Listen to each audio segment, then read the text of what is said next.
Literacy centers play a key role in today's primary classrooms. Where are we going next? Venus. Meaningful, independent reading and writing activities reinforce essential literacy skills and enable teachers to focus their attention on small group lessons and individual assessment and instruction. Literacy centers can be your best friend. Meaningful centers create a productive classroom environment because students are engaged in real work. They're practicing and applying what they've learned. Want me to help? I got it. With clear expectations, interesting and engaging tasks, and well-structured management and accountability, literacy centers effectively boost young students' growth as readers and as writers. In this training program, you will see a wealth of literacy center activities for grades K through 3. In addition, you'll observe effective management strategies for primary centers, ways to use center work to support and inform instruction, and simple techniques for differentiation of center activities. Whether you're just beginning to implement literacy centers or have been working with them for years, you'll gain practical new ideas for your classroom. Literacy centers are an evolving process. As curriculum standards and expectations change, our center activities have to change along with them. That's how we meet the needs of today's learners. For additional information about literacy center activities and organization, please refer to the resource guide that accompanies this training program.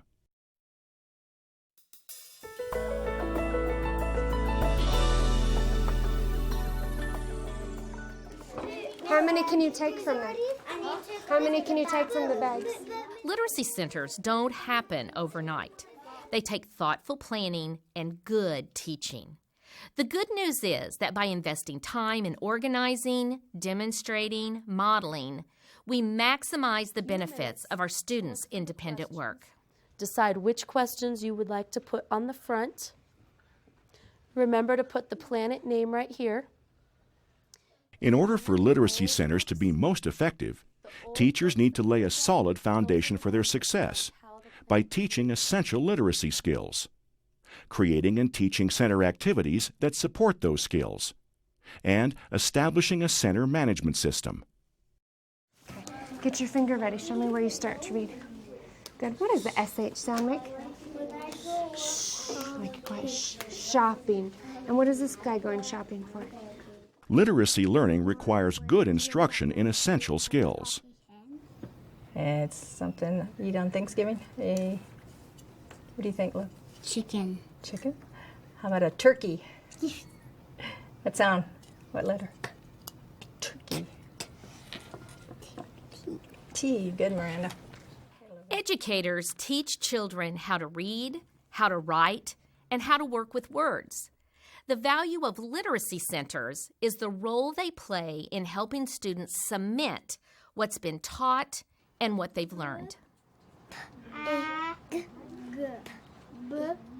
Primary teachers will want to create and teach center activities that clearly and directly support the key objectives of their literacy programs. Okay. What do you have? We have an article. Two adjectives. We have 2 adjectives. All of the 8 centers that I have are based on the district and state standards that I have to follow. And we have a dog, which is a noun. Do we have what the dog did? Yes, it's a verb, it's an action. In this center, you have some cubes with, what are these? Besides letters, what are these?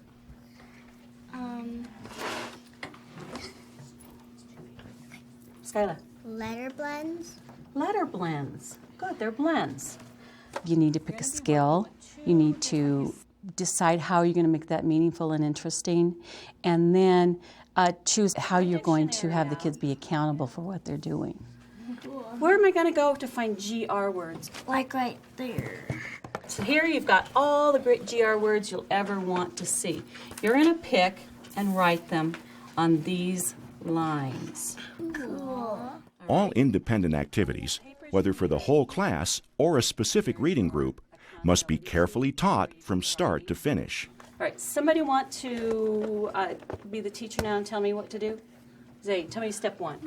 You pick a piece of paper.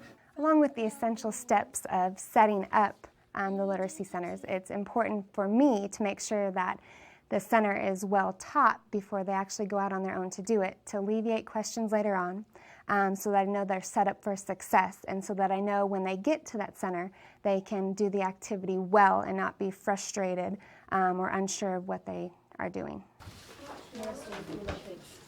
I would say there's definitely some steps that need to be followed before you put anything into a literacy center.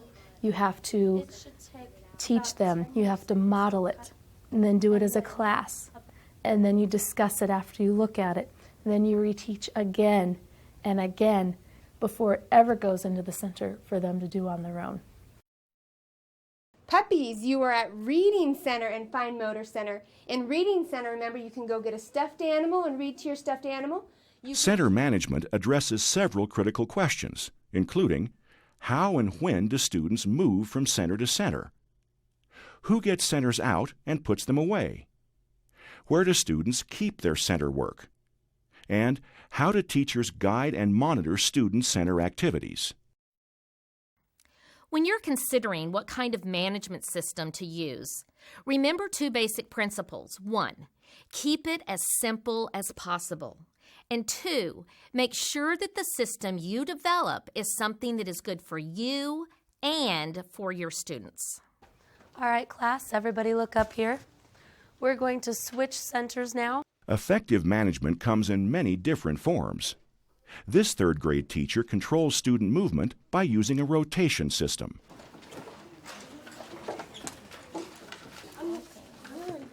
There are designated center areas around the classroom,